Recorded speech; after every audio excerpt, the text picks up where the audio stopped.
Hello everyone, welcome back to our channel. आज हम शुरू करने वाले हैं इंडियन पिनल कोड का लेक्चर नंबर 4, जो कि कंटिन्यूएशन में होगा हमारा चैप्टर नंबर 2 जनरल एक्सप्लेनेशन के। हमने हमारी पिछली वीडियो के अंदर डिस्कस किया था सेक्शन 33 के अंदर, और आज हम डिस्कस करने वाले हैं सेक्शन 34 एंड अबाउट। अगर आपने हमारी पहले वाली वीडियो नहीं देखी है तो आप उसको प्लीज़ प्ले लिस्ट में जाकर देख लीजिएगा। तो शुरू करते हैं हमारा सेक्शन 34।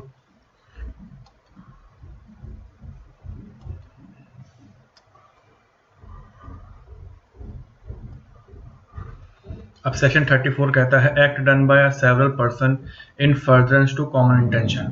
मतलब बहुत सारे लोगों द्वारा किया गया काम, लेकिन किसके अंदर? कॉमन इंटेंशन के अंदर। अब अगर हम बात करें तो जो मेन एलिमेंट है, इसमें दो एलिमेंट मेन है। पहला, एक्ट किसके द्वारा होना चाहिए? सेवरल पर्सन्स के द्वारा, दो या उससे अधिक के द्वारा। और किसके अंतर्गत होना चाहिए? यहाँ पे होना चाहिए कॉमन इंटेंशन के अंतर्गत होना चाहिए। हमने देखी इस डेफिनेशन की हेडिंग के अंदर हमने दो चीज देखी। पहला, सेवरल पर्सन एक्ट करेंगे, मतलब बहुत सारे लोग मिलकर एक्ट करेंगे। और दूसरा, जो इसमें एलिमेंट होगा वो होगा हमारा कॉमन इंटेंशन।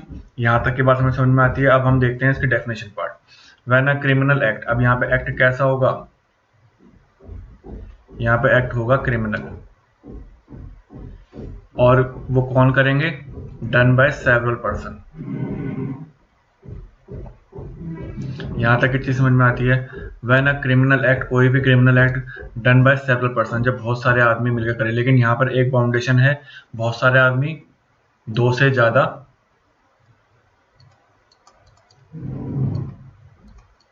और पांच तक, या इसको हम ऐसे लिख सकते हैं 5 से कम।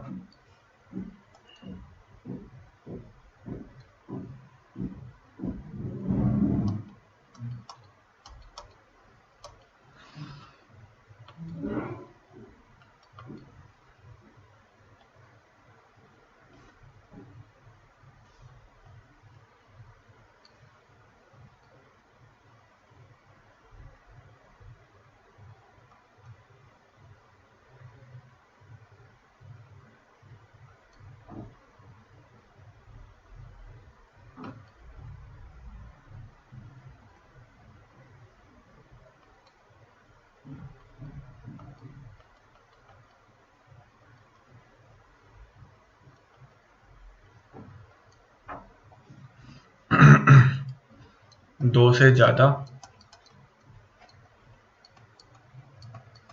और 5 से कम।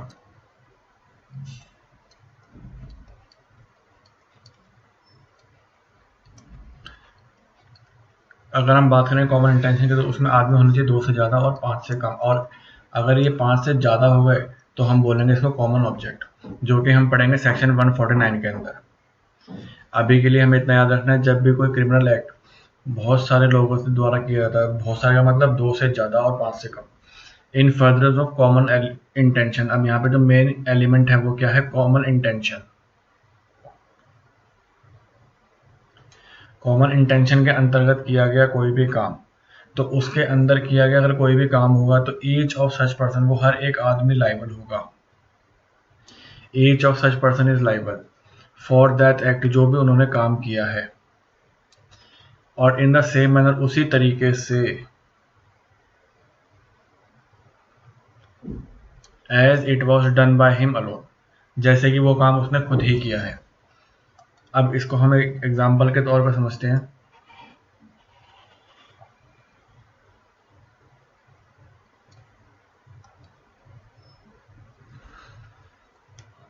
ए, बी, सी, डी, ये 4 दोस्त थे।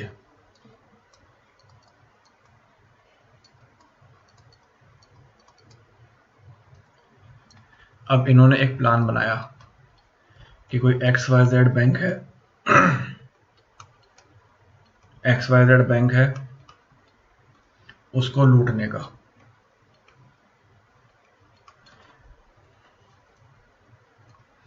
ABCD 4 दोस्त हैं और एक XYZ बैंक को लूटने का इन चारों ने प्लान बनाया। अब इस केस में हुआ ये, जब ये चारों लोग बैंक के अंदर गए तो बैंक में एक सिक्योरिटी गार्ड था।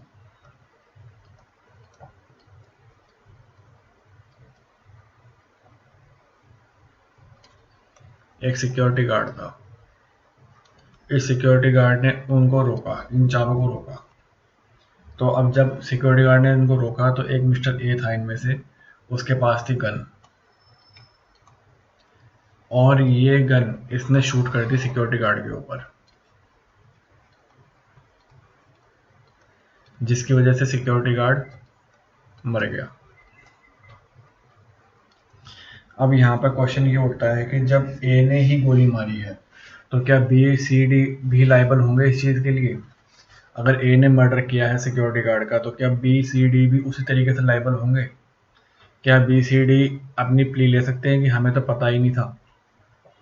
तो यहाँ पर बी सी डी ये भी उसी तरीके से लायबल होंगे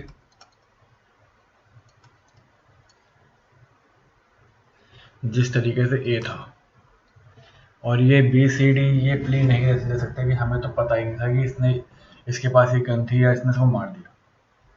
अगर इनका मकसद था बैंक लूटना, ओके, इनको पता था कि हमारा विरोध होगा, सिक्योरिटी गार्ड हमें रोकेगा, ओके, तो ये माना जाएगा कि इनको ये भी पता था कि ऐसा भी कुछ एक्शन हो सकता है। तो यहाँ पर बी सी डी तीनों ए की तरह ही लायबल होंगे कि जैसे वो मर्डर बी ने किया हो, जैसे वो मर्डर सी ने किया हो, जैसे वो मर्डर डी ने किया हो। इन तीनों को कोई भी प्ली नहीं मिलेगी। यहाँ तक की बात समझ में आती है। अब हम डिस्कस करते हैं कुछ important case laws.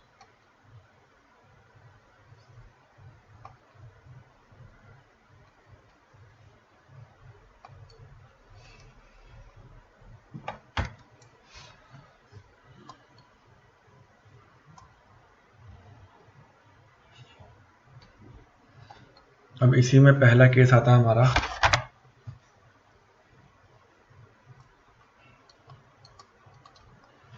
Ganesh Singh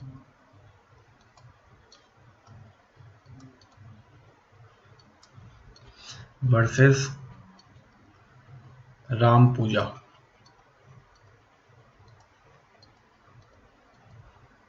Ganesh Singh versus Ram पूजा, इस केस में यही हेड हुआ था जो मैंने आपको ऊपर बताया था कि वो हर एक आदमी लायबल होगा, each of such person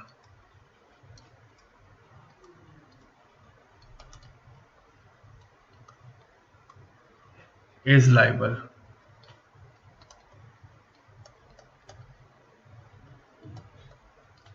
for such act done by him alone।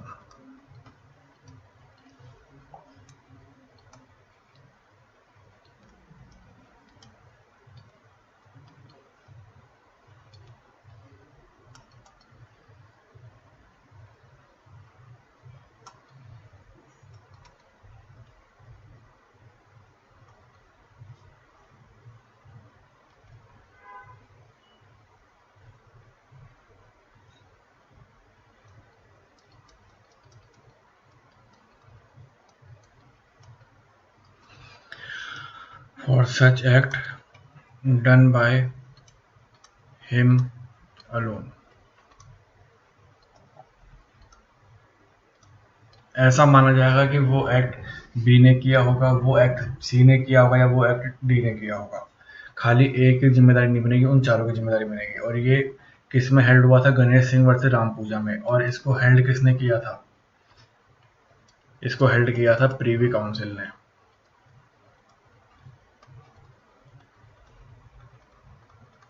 यहाँ तक की बात समझ में आती है। ये हमारा पहला केस है। और दूसरा हमारा केस आता है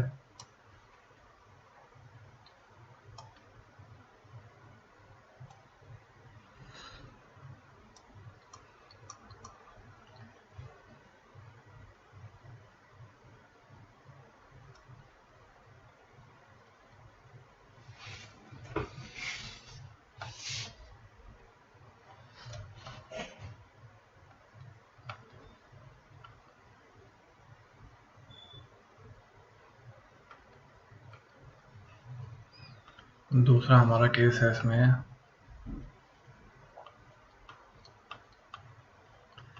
बारेंद्र कुमार घोष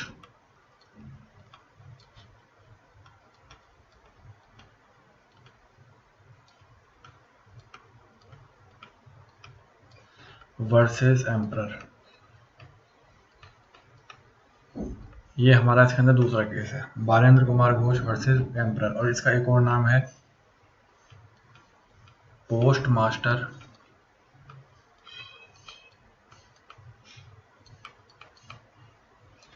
मर्डर केस।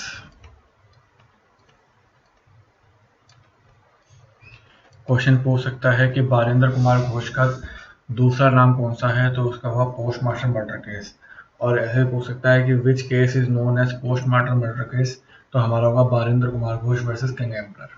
अब इसके फैक्ट क्या थे? इसके फैक्ट ये थे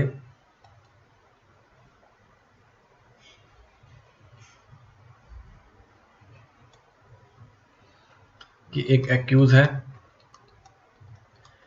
एक्यूज अपने साथियों के साथ जाता है बैंक में गया। और बैंक में क्यों गया? बैंक को लूटने के मकसद से गया। अब वहां पर क्या हुआ? सॉरी, यहाँ पर बैंक नहीं है,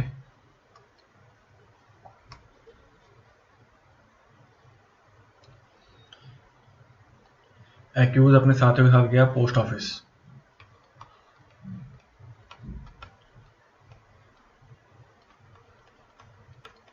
और पोस्ट ऑफिस क्यों गया था? वो पोस्ट ऑफिस में रखे हुए कैश को लूटने के पर्पज से गया था, एक्यूज और उसके साथियों के साथ। अब वहां पर उसने क्या किया? वहां पर जो पोस्ट मास्टर था उससे उसने पैसे छीनने की कोशिश करी, लेकिन जब पोस्ट मास्टर ने उसका विरोध किया और पैसे उससे वो नहीं छीन पाया, तो वहां पर एक आदमी था, बारेंद्र कुमार घोष। ये आदमी था,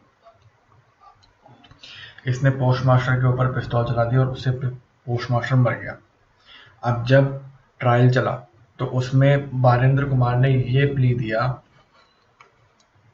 बारेंद्र कुमार ने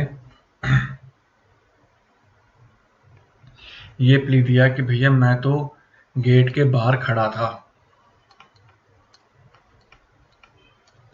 गेट के बाहर खड़ा था,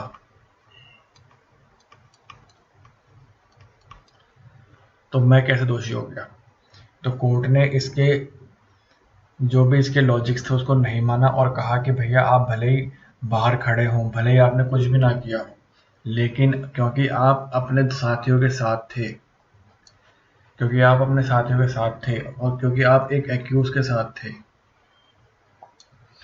तो यही माना जाएगा कि आपकी भी वही मंशा रही होगी जो कि मंशा इसकी रही थी, एक्यूज की। यही माना जाएगा कि आप एक्यूज ने जिस तरीके से खून किया है पोस्ट मास्टर का, उसी तरीके से आपने भी खून किया हो, क्योंकि आपके उसमें इंटेंशन थी, कॉमन इंटेंशन थी। तो यहाँ पर बारेंद्र कुमार घोष को भी कोर्ट ने उसी तरीके से लायबल माना जिस तरीके से एक्यूज को माना था। यहाँ तक बात समझ में आती है? अब इसी के अंदर हमारा एक और इम्पोर्टेंट केस है जो बार बार क्वेश्चन पूछाता है। केस का नाम है महबूब शाह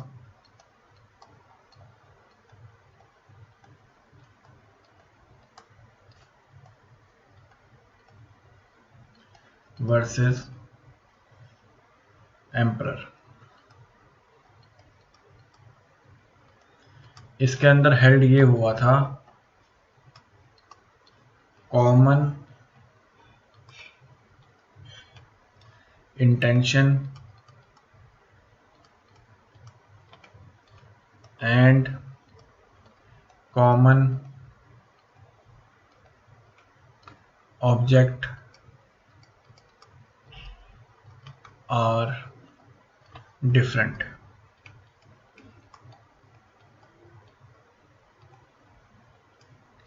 इसमें एक तरीके से कॉमन इंटेंशन और कॉमन ऑब्जेक्ट के बीच में डिफ्रेंशिएशन किया गया था, किसमें? महबूब शाह वर्सेस किंग एम्परर के अंदर। यहाँ तक की बात समझ में आती है? और ये जो आपको पॉइंट बता रहा हूँ ये कि यही आपको केस के अंदर दिखाई दे जाएंगे और आपके एमसीक्यूज में भी ये कि ये पॉइंट आएंगे, तो आपको इसको प्लीज ध्यान से एक एक पॉइंट को देखते हुए चलना। अब अगला हमारा केस आता है Rishidev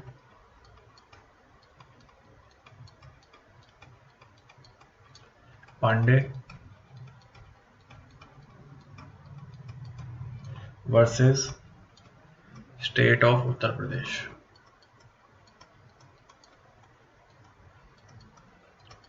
Rishidev Pandey versus state of Uttar Pradesh, इसके अंदर ये कहा गया था कि कुछ सर्कमस्टांसेस के अंदर कॉमन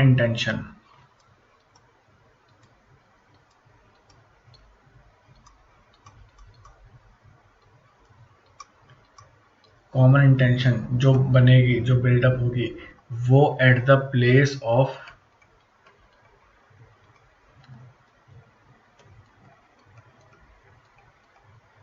इंसिडेंट भी हो सकती है। मतलब इसमें यह कहा था कि ये जरूरी नहीं है कि जो कॉमन इंटेंशन बने वो प्रीवियसली बनती हुई आ रही हो, जहां पर वो एक्ट हुआ है, जिस प्लेस में वो एक्ट हुआ है उस प्लेस में इंस्टेंट भी बन सकती है, क्या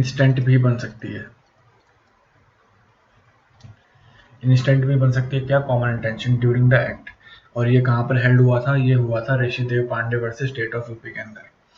अब इसके अंदर एक और केस आता है, Shri Kantiya versus state of Bombay. इसके अंदर ये कहा गया था कि सेक्शन 34 के अंदर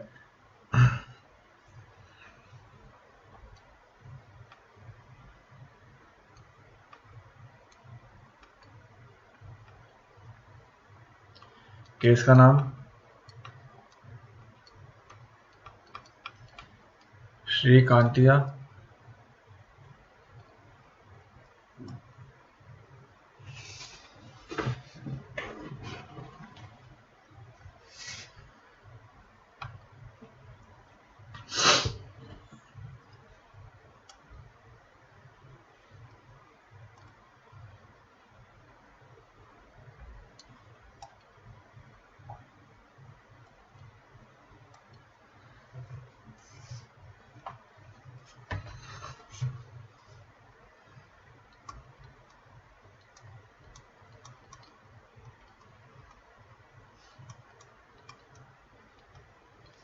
versus state of Bombay.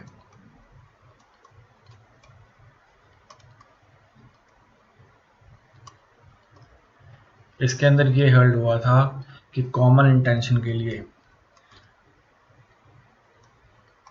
Physical presence होना जरूरी है।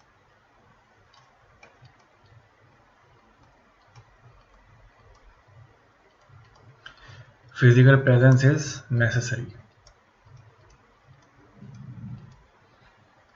किस लिए? कॉमन इंटेंशन के लिए।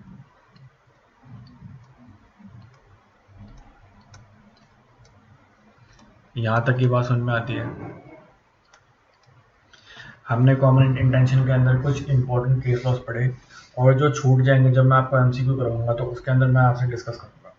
ये था आपका अभी तक का सेक्शन 34, जो कि बात करते हैं कॉमन इंटेंशन की। अब हम बात करते हैं सेक्शन 35 की।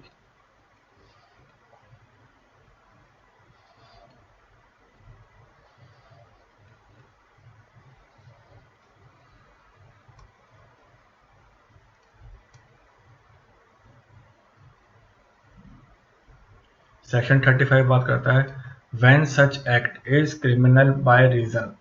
कौन सा एक्ट? जो कि हम 34 में पढ़ के आए थे। When such act is criminal by reason, क्या ध्यान रखना, क्रिमिनल एक्ट कौन सा होना चाहिए? क्रिमिनल होना चाहिए। Of its being done by criminal knowledge, और इसके अंदर क्या होनी चाहिए? क्रिमिनल नॉलेज होनी चाहिए। तो ये केस किसके अंतर्गत आएगा? सेक्शन 35 के अंदर। Whenever an act which is criminal only by reason of being done with criminal knowledge and criminal intention. यहाँ पर ये वर्ड इंपॉर्टेंट है। जब भी कोई एक्ट क्रिमिनल नॉलेज या क्रिमिनल इंटेंशन से किया जाएगा तो क्या होगा?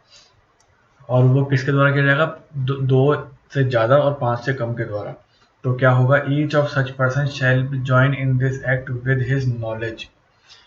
तो क्या माना जाएगा कि वो हर एक आदमी जो इसमें सम्मिलित था, उसको उस एक्ट की पूरी जानकारी थी और उस एक्ट की पूरी इंटेंशन थी। एक्ट की नॉलेज थी और एक्ट की इंटेंशन थी, एक्ट को करने की इंटेंशन थी। Is liable for the act in the same manner, उसी तरीके से किया जाएगा जैसे कि उस अपराधी ने किया है, और उसी तरीके से किया जाएगा कि जैसे इनको उस एक्ट की जानकारी थी, या उसी तरीके से किया जाएगा कि जैसे उस एक्ट को करने की इनकी मंशा थी, इंटेंशन थी। यहाँ तक बात क्लियर है। सेक्शन 35 में कह दिया when such act is criminal by reason of being done with criminal knowledge और intention whenever an act which is criminal only by reason of being done with, जब भी कोई एक्ट एक क्रिमिनल एक्ट तब माना जाएगा जब वो किस तरीके से किया गया होगा, क्रिमिनल नॉलेज और क्रिमिनल इंटेंशन से। किसके द्वारा? दो से ज़्यादा लोगों से। मतलब उस केस में क्या होगा, each of such person shall join in this act with his, क्या होनी चाहिए, उनकी नॉलेज होनी चाहिए, उसकी इंटेंशन होनी चाहिए। Is liable for this act in the same, उसी तरीके से लाइबल होगा। किस तरीके से? As if the act were done by him alone with the knowledge और इंटेंशन, कि जो उसने एक्ट किया है तो उस एक्ट को करने के दौरान उसको नॉलेज थी इस चीज़ की कि जो मैं एक्ट कर रहा हूँ वो अगेंस्ट लॉ है या नहीं है, या जो मैं एक्ट कर रहा हूँ उससे कुछ हानि हो सकती है या नहीं हो सकती। यहाँ तक बात समझ में आई। अब हम बात करते हैं सेक्शन 36 की।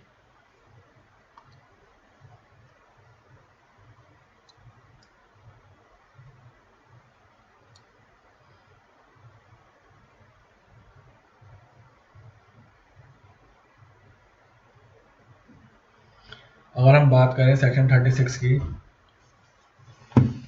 Effect cause partly by act और पार्टली बाय ओमिशन। अभी हमने 34 में बात किया act done by several person in reference to common intention. 35 में हमने बात किया कि जो इंटेंशन होनी चाहिए वो क्रिमिनल होनी चाहिए और हमारे पास नॉलेज भी क्रिमिनल होनी चाहिए।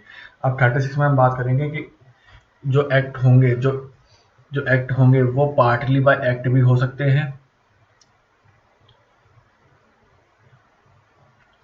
और पार्टली बाय ओमिशन भी हो सकते हैं। यहाँ पे हमें इस चीज़ पर ध्यान देना है। 36 के अंदर पार्टली बाय एक्ट भी हो सकते हैं और पार्टली बाय ओमिशन भी हो सकते हैं। When ever the causing of certain effect, कुछ इफेक्ट इस प्रकार के होंगे, और अटेम्प्ट टू कॉज इफेक्ट। अब यहाँ पर इफेक्ट भी है और उसका अटेम्प्ट भी है, दोनों कंबाइन है सेक्शन 36 के अंदर। क्या क्या कंबाइन है? एक तो इफेक्ट खुद और एक उसका अटेम्प्ट भी। किसके अंदर कंबाइन है? 36 के अंदर। बाय एन एक्ट, किसी भी एक्ट के द्वारा या किसी भी ओमिशन के द्वारा, तो वो क्या कहलाया जाएगा? वो कहलाया जाएगा ऑफेंस, वो कहलाया जाएगा अपराध। It is understood that the causing of that effect partly by act और partly by omission is for the same offence. तो वो उसी तरीके से माना जाएगा कि ये जो हमने एक्ट किया है पार्टली, या ये जो हमने ओमिशन किया है पार्टली, ये भी उस ऑफेंस का एक पार्ट ही है। ये उस ऑफेंस के पार्ट की तरह ही देखा जाएगा। अब यहाँ पर एक इलस्ट्रेशन आती है जो आपसे एग्जाम में बार बार पूछता है।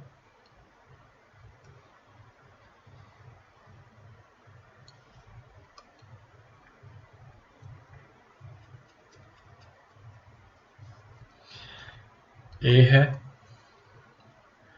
इसने क्या किया, बी को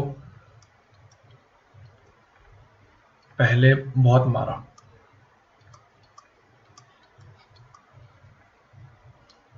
मारा, किस इंटेंशन से? मर्डर के इंटेंशन से। और मारने के बाद बी को खाना भी नहीं दिया,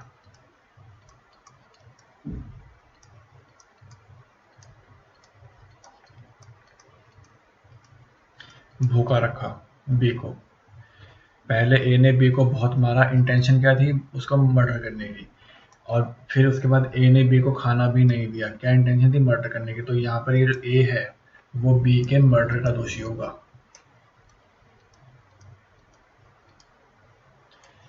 ये इस चीज़ की प्ली नहीं ले सकता है कि मैंने इसको सिर्फ खाना देने के लिए मना किया था, या मैंने इसको जो मारा था उसकी इंटेंशन मेरे को इसके मर्डर करने की नहीं थी। यहाँ पर इसका कुछ पार्ट क्या है, इसने मारा, और कुछ पार्ट क्या है, इसने उसको खाना देने से मना किया है। तो ये उस केस के अंदर भी मर्डर का दोषी होगा, ये कोई प्ली नहीं ले सकता। अब आते हैं हमारी बात सेक्शन 37 के अंदर।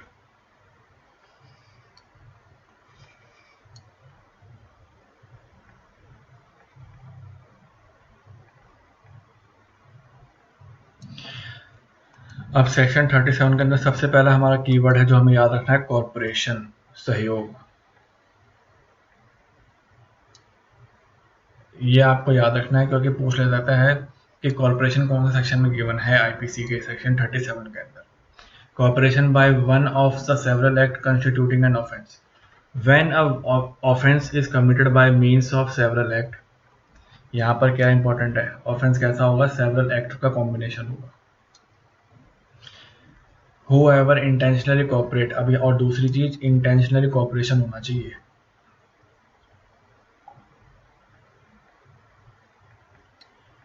in the commission of offense by doing one of those things either singly or jointly, single भी हो सकता है और जॉइंट भी हो सकता है, with any person commit that offense।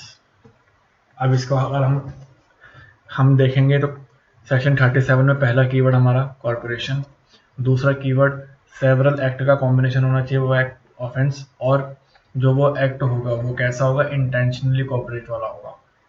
अब चाहे वो सिंगल हो चाहे वो जॉइंटली हो। अब इसको अगर हम देखें, इसमें आती है दो इलस्ट्रेशन है।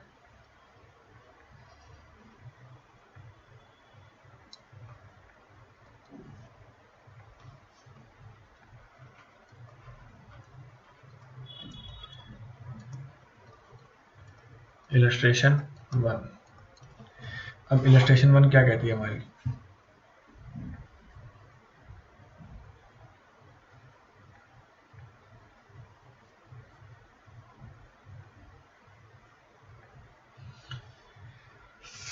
अब एक ए है एक बी है। ए एक जेलर है, बी एक जेलर है। इन दोनों का मकसद क्या है, इन दोनों का मकसद है जेड जो कि एक कैदी है, प्रिजनर है,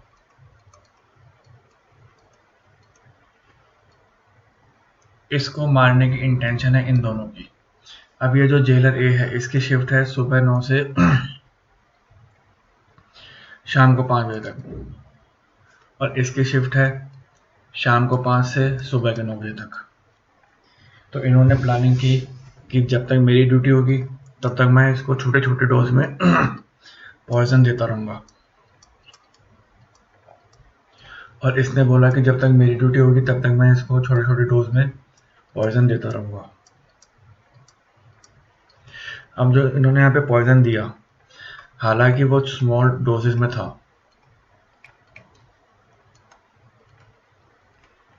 लेकिन उस पॉइजन को देने का एंड रिजल्ट क्या था, इसकी डेथ, प्रिजनर की डेथ। तो इस केस में जेलर ए और जेलर बी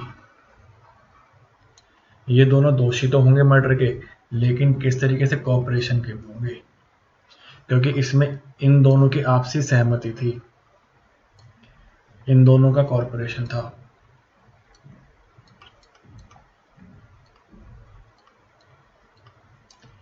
ये बात समझ में आई, ये आपको इलस्ट्रेशन में ही दिया हुआ है, मैंने कुछ एक्स्ट्रा नहीं पढ़ाया।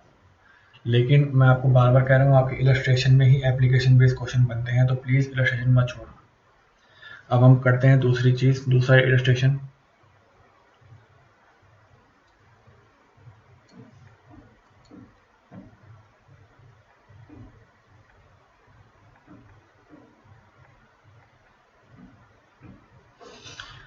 अब इसके अंदर आप देखें, ए जो कि एक जेलर है, बी वो भी एक जेलर है। ए की शिफ्ट है मॉर्निंग, बी की शिफ्ट है इवनिंग, और इन दोनों की जेल में एक कैदी बंद है जेड।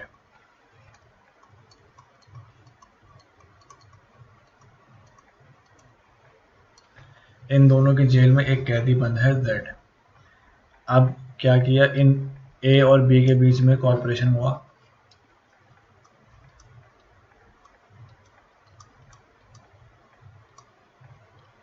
कॉर्पोरेशन किस चीज का, जेड की डेथ का। ए ने बोला कि जब तक मेरी ड्यूटी होगी तब तक मैं इसको खाना नहीं दूंगा,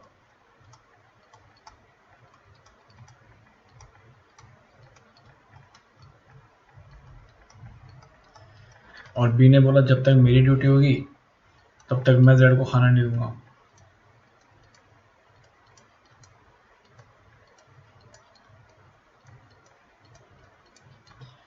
ए ने बोला जब तक मेरी ड्यूटी होगी तब तक मैं बी जेड को खाना नहीं दूंगा।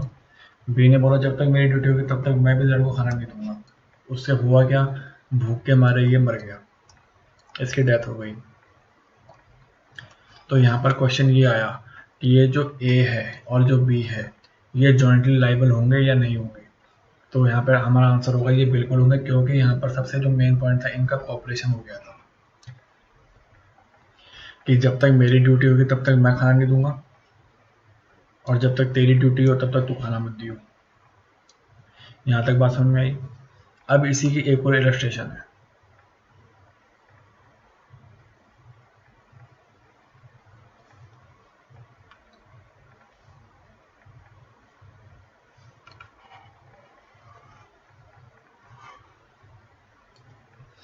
अब ये इलस्ट्रेशन क्या है इसको जरा ध्यान से समझना। जेलर ए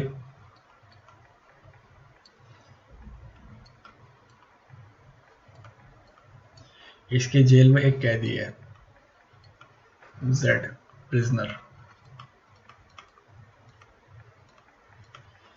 अब जेलर ए की इंटेंशन थी इसको डेथ करने की, तो इसकी इंटेंशन जो डेथ करने की थी उसके पर्पज से इसने इसको खाना देना बंद कर दिया।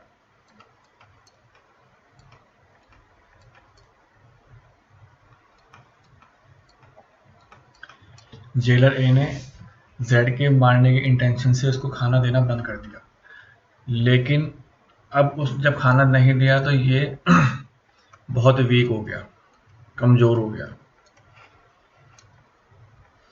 अब लेकिन जब हायर अथॉरिटी को पता लगा तो इसको हायर अथॉरिटी ने डिसमिस कर दिया इसके इस एक्ट के ऊपर।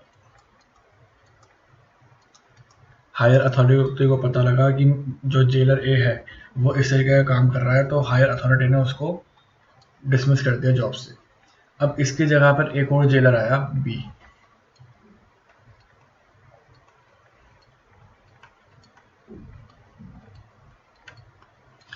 इस ए की जगह पर एक और जेलर आया बी।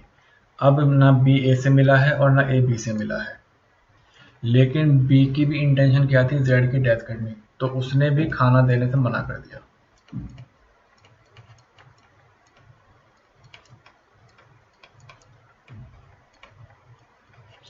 और अब की बार जब इसने मना किया तो इसकी डेथ हो गई जेड की। तो यहाँ पर क्वेश्चन ये उठता है कि इस केस में डेथ के लिए कौन लायबल होगा, खाली बी होगा या ए होगा या ए और बी दोनों होंगे।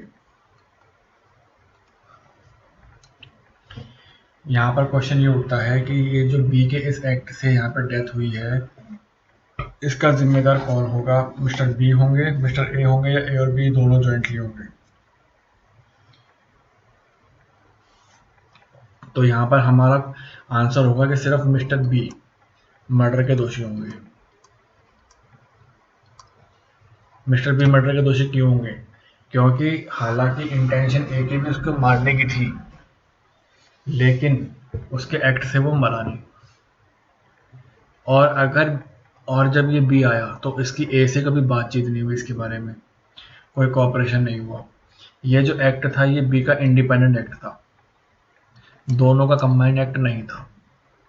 और अगर हम ऊपर वाले केस में बात करें तो ऊपर वाले केस में इन दोनों का कंबाइंड एक्ट था कि भैया सुबह जब मेरी शिफ्ट होगी तब मैं नहीं दूंगा, शाम को तेरी शिफ्ट होगी तो तू मत दियो। लेकिन यहाँ पे ए और बी के बीच में कोई भी कॉर्पोरेशन नहीं था। तो इस केस में क्या होगा कि बी होगा मर्डर के लिए दोषी और ये होगा अटेम्प्ट टू मर्डर के लिए दोषी।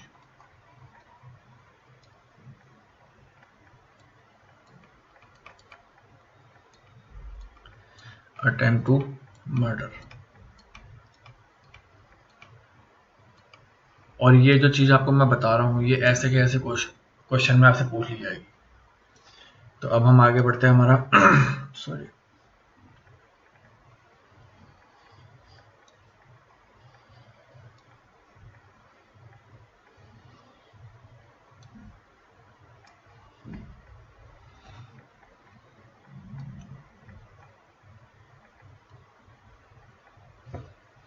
नेक्स्ट हमारा सेक्शन है सेक्शन 38। सेक्शन 38 में क्या लिखा गया है? Person concern in criminal act may be guilty of different offences. जो भी आदमी क्रिमिनल एक्ट के अंदर पकड़ा गया है वो किसी दूसरे अपराध के लिए भी जिम्मेदार हो सकता है। Where several person has engage और concern in commission of criminal act they may be guilty of different offence by means of that act. अगर कोई आदमी किसी अपराध के लिए पकड़ा गया है तो वो किसी अन्य अपराध के लिए भी जिम्मेदार ठहराया जा सकता है। एग्जाम्पल समझते हैं।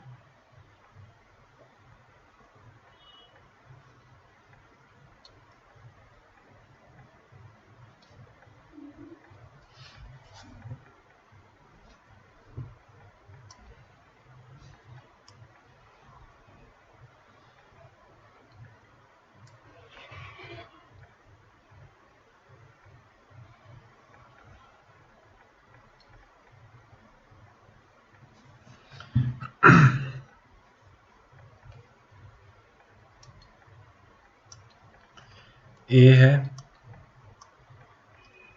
और ये जेड है। ए ने जेड को डंडे से, स्टिक से 20 बार मारा, 20 वार किए। ए ने बी के सर पर एक डंडे से 20 बार वार किए। अब अगर हम अकॉर्डिंग टू लॉ चलें तो क्या होगा? एक स्टिक के मारने पर 1 साल की सजा, सपोज कर लीजिए, सजा 1 साल की। तो क्या हम ऐसे बोलेंगे कि इसने 20 बार स्टिक मारी है तो इसको सजा 20 साल की मिलेगी? नहीं मिलेगी। इसको सजा सिर्फ एक स्टिक मारने की मिलेगी।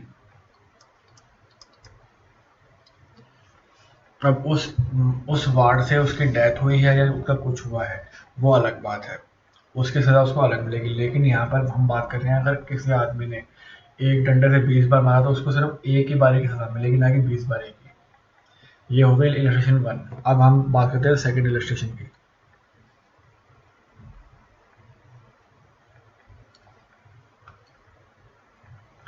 सेकंड क्या कहती है?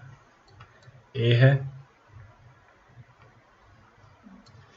जेड है। ए ने वही जेड को मारा डंडे से। अब इन दोनों का बीच बचाव करने के लिए एक आया वाई, तो ए ने वाई को भी मारा। तो क्या इस केस में भी हम ऐसे कह सकते हैं कि इसने मारा तो डंडे से ही है, तो इसको सजा एक ही मिलेगी? इस केस में हम ये सजा एक नहीं दे सकते। इस केस में हम बोलेंगे जेड को मारा उसके सजा अलग, वाई को मारा उसके सजा अलग, क्योंकि यहाँ पर आदमी 2 है और ऊपर वाले केस में आदमी 1 था। अब वो भले ही 20 बार मारा हो, 30 बार मारा हो, 40 बार मारा हो, सजा एक ही मिलेगी। लेकिन यहाँ पर सजा दोनों की अलग अलग मिलेगी। यहाँ तक की बात क्लियर है?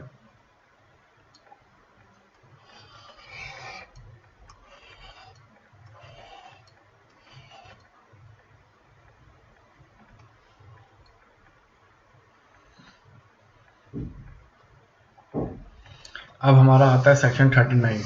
इसके अंदर आपको सेक्शन पूछ लिया जाता है कि वॉलंटरीली का सेक्शन कौन सा है, तो हमारा आंसर होगा सेक्शन 39। 39 में हमें क्या गिवन है? वॉलंटरीली। और वॉलंटरीली हमें कहाँ गिवन है? 39 के अंदर। A person is said to be caused to effect voluntarily when he intend. अब यहाँ पर भी इंटेंशन है, टू कॉज इट और by means which at the time of employing those means he know. अब यहाँ पर क्या है? उसको जानकारी है। he knew or had reason to believe likely to cause। मतलब जब आदमी वो काम कर रहा है तो उसको उसके सभी अच्छी और सभी बुरी चीज़ों का ज्ञान है और वो अपनी मर्जी से कर रहा है। यहाँ पर इंपॉर्टेंट बात ये है, अपनी मर्जी से, कोई उसको फोर्स नहीं कर रहा, और उसको सब अच्छी बुरे का ज्ञान है और उसकी इंटेंशन भी उस काम करने की, तो हम उसको कहेंगे वॉलंटरी। यहाँ तक की बात क्लियर है? अब हम बात करते हैं ऑफेंस की। अब ये जो सेक्शन आने वाले हैं इसके अंदर आपको सिर्फ इनके सेक्शन नंबर और इनके अंदर की कुछ चीज़ें पूछी जाती है, और वो क्या क्या है वो मैं आपको बताता जाऊँगा। सेक्शन 40 क्या पूछेगा आपसे, सेक्शन पूछ लेगा ऑफेंस का सेक्शन 40। और अगर हम बात करें ऑफेंस का सेक्शन सीआरपीसी के अंदर, तो सीआरपीसी के अंदर है 2N के अंदर। और ये जब हम सीआरपीसी पढ़ेंगे तब मैं आपको बताऊंगा। अभी के लिए सिर्फ आपको याद रखना है 2N सीआरपीसी में और 40 आईपीसी में। अब क्या होते हैं things made punishable by this code. This code का मतलब जो आईपीसी के अंतर्गत पनिशेबल है वो होंगे ऑफेंस, और हमें कहाँ दे रखे हैं, सेक्शन 40 के अंदर। अब हम बात करें सेक्शन 41। 41 कहता है स्पेशल लॉ और 42 कहता है लोकल लॉ। क्या बोला मैंने, 41 कहता है स्पेशल लॉ और 42 कहता है लोकल लॉ। अब जो स्पेशल लॉ होंगे वो किसी पर्टिकुलर सब्जेक्ट के लिए होंगे, जैसे हमारा आईपीसी, जैसे हमारा लिमिटेशन, जैसे हमारा एसआरए, जैसे हमारा हिंदू लॉ, वो एक पर्टिकुलर सब्जेक्ट के लिए है। और अगर हम बात करें लोकल लॉ की, जैसे हमारा Haryana rent control act, Himachal Pradesh custom act, Rajasthan electricity act, ये स्टेट कंसर्न के लिए, ये लोकल एरिया के लिए है। लेकिन अगर हम बात करें पर्टिकुलर सब्जेक्ट, जैसे आईपीसी हो गया, ये सबके लिए है लेकिन ये पर्टिकुलर है। और हम बात करें लोकल एरिया की, तो वो उस पर्टिकुलर वो लोकल एरिया के लिए होगा।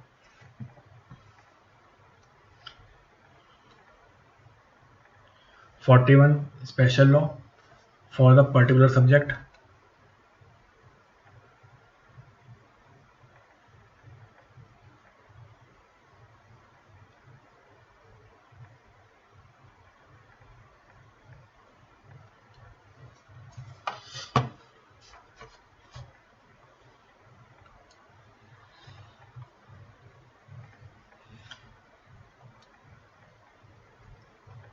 यहाँ पे हमें ध्यान रखना है स्पेशल लॉ पर्टिकुलर सब्जेक्ट के लिए और local law particular part of India के लिए।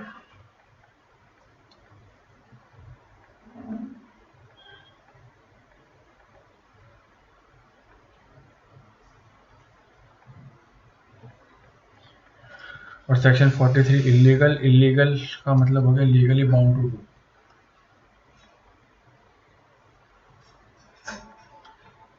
और इसके अंदर हमें 3 चीजें ध्यान रखनी है।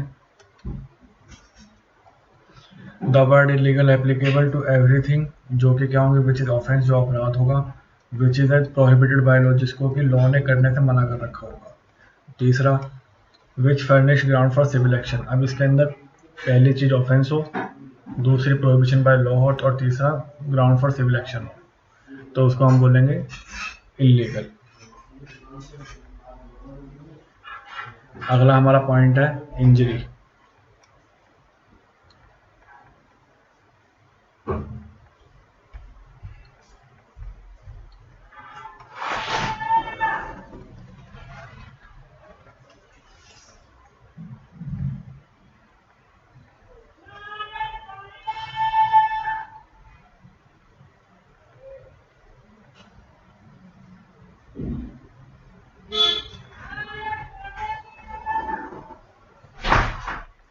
अगला हमारा पॉइंट है इसमें इंजरी। और इंजरी जो होगी वो किसी भी तरीके की हो सकती है, चाहे वो हमारी बॉडी से संबंधित हो, चाहे माइंड से हो, चाहे रेपुटेशन से हो, चाहे प्रॉपर्टी से हो। क्वेश्चन पूछ लेगा कि इंजरी किस किस के ऊपर हो सकती है, बॉडी पे भी हो सकती है, माइंड पे भी हो सकती है, रेपुटेशन पे भी हो सकती है और प्रॉपर्टी पे भी हो सकती है। सेक्शन कहाँ दिया है 44 के अंदर। 45 हमारा लाइफ है और लाइफ किसकी होगी, ह्यूमन बींग की होगी। और ऐसे ही हमारा डेथ होगा, वो भी किसका होगा, ह्यूमन बींग का होगा, जो हमें दे रखा है 46 के अंदर।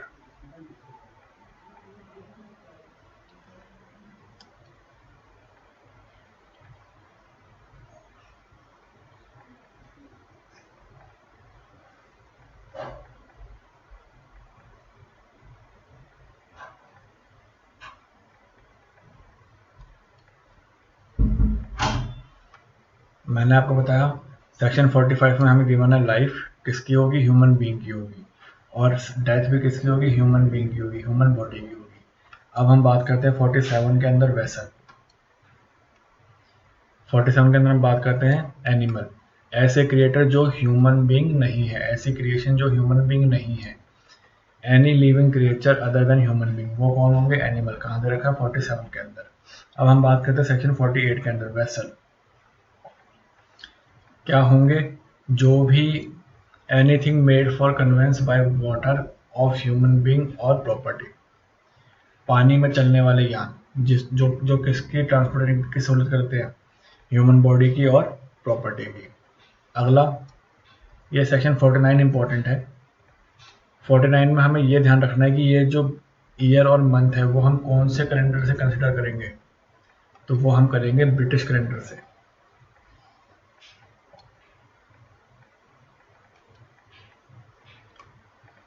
हम करेंगे ब्रिटिश कैलेंडर से।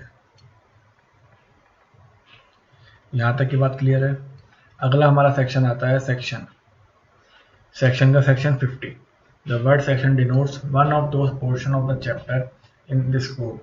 मतलब जैसे कोई भी ऑफेंस है, उसकी हमने एक स्पेसिफिक धारा लिख दी, उसको एक न्यूमेरिकल कोड दे दिया। जैसे कि मर्डर का है तो उसके ऊपर 302 लगेगी, चोरी का है तो उसके ऊपर 379 लगेगी। तो किसी भी अपराध के लिए हमने उसको एक स्पेसिफिक कोड दे दिया न्यूमेरिकल टर्म्स में, तो वो हो गया हमारा section. One of those portion of the chapter in this code which are distinguished by prefix number. अगला हमारा आता है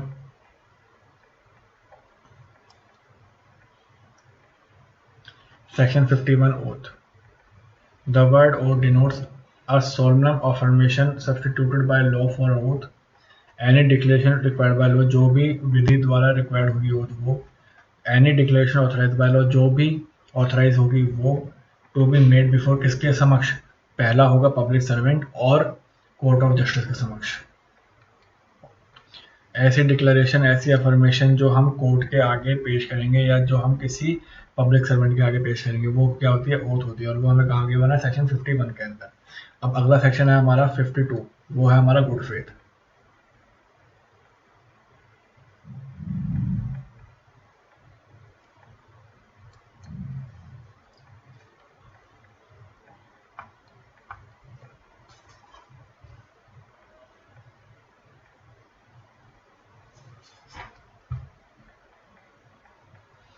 अब अगर हम बात करें गुड फेथ की, nothing is said to be done in a good faith which is a done और बिलीव टू बी डन। अब यहाँ पर हमें गुड फेथ के अंदर दो चीज़ों का ध्यान रखना है कि वो एक्ट कैसा होना चाहिए। पहला, प्रॉपर ड्यू केयर से होना चाहिए और प्रॉपर अटेंशन से होना चाहिए। अगर कोई एक्ट प्रॉपर ड्यू केयर से नहीं हुआ तो वो गुड फेथ में नहीं माना जाएगा, और अगर कोई एक्ट प्रॉपर अटेंशन से नहीं हुआ तो वो एक्ट भी गुड फेथ से नहीं माना जाएगा। तो हमें ध्यान रखना है कि अगर कोई भी एक्ट गुड फेथ से हुआ है तो पहला होना चाहिए ड्यू केयर से और फिर होना चाहिए अटेंशन से। अब यहाँ तक कि आपको बात समझ में आती है। और आज के सीरीज का हमारा आखिरी सेक्शन है 52A, जो कि कहता है हार्बर। और हार्बर की अगर हम बात करें तो हार्बर कैसे हो सकता है, रोटी, कपड़ा, मकान, फाइनेंस, हर तरीके से हो सकता है। हार्बर का मतलब होता है किसी को हेल्प करना, किसी को छुपाना। तो हम उसको किसी भी तरीके से हेल्प कर सकते हैं। और हार्बर के जो अभी कनेक्टेड सेक्शंस हैं वो जब हम आगे पढ़ेंगे तब मैं आपको बताऊंगा। आज हमने डिस्कस किया सेक्शन 34 से लेकर 52A तक, और आज हमारा चैप्टर 2 जनरल एक्सप्लेनेशन पूरा खत्म हो जाता है। और मैंने आपको जो जो पॉइंट्स बताए हैं, जो जो सेक्शन बताए हैं और जो जो मैंने आपको अंडरलाइन दिखाई है, सिर्फ इस पार्ट में से इतना ही क्वेश्चन आएगा, इससे बाहर नहीं आएगा। आई होप आपको ये वीडियो अच्छा लगा होगा। Thank you very much.